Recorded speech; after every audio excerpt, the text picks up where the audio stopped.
আসসালামু আলাইকুম দর্শকবৃন্দ, আবার নিয়ে আসলাম শীতের মৌসুমের শেষ কুয়াশা। শীতের মৌসুমের শেষ কুয়াশা হয়তোবা হইতে পারে, কেননা শীষ প্রায় শেষ। এখনও এত কুয়াশা যা বলার মতো না। তবে প্রতিদিন হয় না এরকমটা।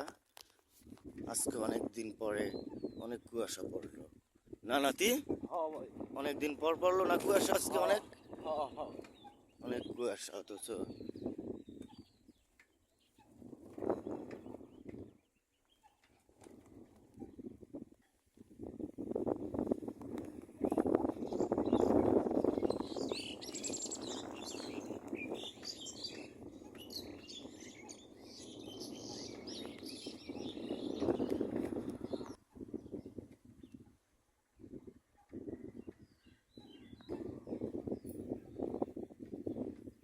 সেই লেভেলের কুয়াশা।